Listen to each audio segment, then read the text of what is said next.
வணக்கம். இப்போ இந்த வீடியோ ப்ரெசன்டேஷனில் நிஃப்டி இண்டெக்ஸ் ஃபியூச்சர்ஸ் மற்றும் ஆப்ஷன்ஸ் மார்க்கெட்டில் எப்படி ட்ரேட் பண்ணலான்னு பார்க்கலாம். நேற்று மார்க்கெட் 12,940 ஓப்பன் ஆகி சரிவை கொடுத்து 12,820 வரைக்கும் வந்துட்டேன். அப்புறம் தொடர் ஏற்றத்தை கொடுத்து புதிய ஹை கிரியேட் பண்ணி மார்க்கெட் 12,934 க்ளோஸ் ஆகிருக்கேன். இப்போ நம்ம பார்க்க வேண்டிய இடம் 12,960. இந்த இடத்துல பார்த்திங்கன்னா நல்ல ஒரு செல்லிங் இருக்கிறது நம்ம பார்க்க முடியுது. நேற்று மார்க்கெட்லேயும் அது நடந்தது, 19ஆம் தேதி மார்க்கெட்லேயும் நடந்தது. இவ்வளோ பெரிய ப்ரைஸ் ஆக்ஷனை கொடுக்குறது ஒரு பெரிய ஃபண்ட்ஸால் முடியும். ஸோ சில பேர் மார்க்கெட்டில் இந்த பொசிஷனில் செல்லிங்க்கு சாதகமாக ட்ரேட் பண்ணுறாங்க.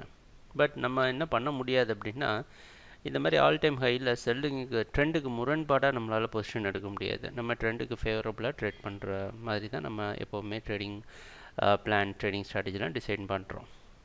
ஸோ அப்படி பார்க்குற சமயத்தில் மார்க்கெட் டாப்பில் செல் பண்ணுற ஒரு இடமும், அதுக்கப்புறம் மார்க்கெட் ட்ராப் ஆக நிறைய இடத்துல பார்த்திங்கன்னா பை பண்ணி ப்ரைஸை தூக்கி வரும். அதே மாதிரி தான் நேற்று நடந்திருக்கு. செல்லிங் ஒரு பக்கம் இருந்தாலும் நடுவில் பையர்ஸ் பார்ட்டிசிபேட் பண்ணி திருப்பி மார்க்கெட்டை மேலே க்ளோசிங்க்கு கம்ஃபர்டபுளாக எடுத்துகிட்டு கொண்டு போய் விட்டுறதும், திருப்பி நல்ல மார்க்கெட்டோடைய அடுத்த நாள் ஓப்பனிங் பார்த்திங்கன்னா நல்ல கம்ஃபர்டபுளான ஓப்பனிங் இருக்கும்.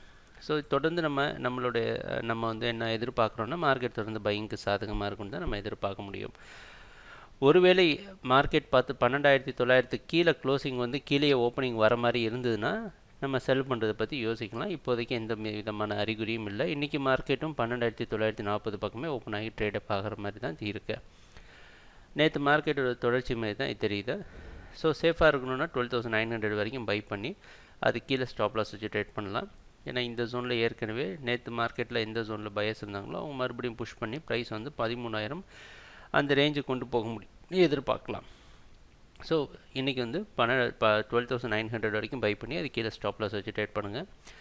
ஈவன் ஃபண்ட்ஸ் இருந்தால் நீங்கள் அடுத்த லெவல் 12,860 வரைக்கும் பண்ணுறது கூட தப்பு கிடையாது. 860 வரைக்கும் பண்ணிட்டு அது கீழே கூட ஸ்டாப் லாஸ் வைக்கலாம்.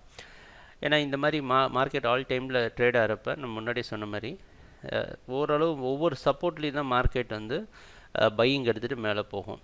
ஸோ இதுக்கு முன்னாடிலாம் 12,200 12,600 அப்போல்லாம் என்ன பார்த்தோன்னா ஓப்பன் ஆனதுலேருந்தே மார்க்கெட் ஏற்றத்தை கொடுத்துருக்கோம். ஆனால் இப்போ வந்து மார்க்கெட் வந்து ஓரளவு தடுமாற்றத்தில் இருக்குன்னு கூட சொல்ல முடியாது. ஏன்னா இதுதான் இப்படி தான் மார்க்கெட்டோட ஸ்ட்ரக்சர் இருக்கும். சரிங்களா? அது கொஞ்சம் ரெஸ்ட் எடுத்து தான் மேலே போகிற மாதிரி இருக்கும். அதனால் பார்த்து கவனமாக ட்ரேட் பண்ணுங்கள். இந்த மாதிரி இடத்துல ஆப்ஷன்ஸ் ட்ரேட் பண்ணுறது ரொம்ப நல்லது. ஏன்னா நீங்கள் அவுட் ஆஃப் மணி செலக்ட் பண்ணுறப்போ உங்களுக்கு பஃபர் கிடைக்கும். இப்போ ஆப்ஷன்ஸில் பார்த்தீங்கன்னா 12,950 அடுத்த மணியாக இருக்கிறதுக்கு வாய்ப்பு இருக்குது. 13,050 செலக்ட் பண்ணிக்கலாம். 38 ரூபாவில் க்ளோஸ் ஆகிருக்கு. இது ஒரு 30லேருந்து 32, 33 ரூபா அந்த ரேஞ்சில் கிடச்சதுன்னா பை பண்ணிக்கலாம். 20 பாயிண்ட் ஸ்டாப் லாஸ் வச்சு ட்ரேட் பண்ணலாம். ட்ரேட் பண்ணால் ஓரளவு ப்ரீமியம் வேல்யூ, நல்ல ஸ்டாப் லாஸ் பஃபர் கிடைக்கும். எதுக்காக இந்த அவுட் ஆஃப் மணி எடுக்கிறோம் அப்படின்னா இதோடைய அர்த்தம் இதுதான்.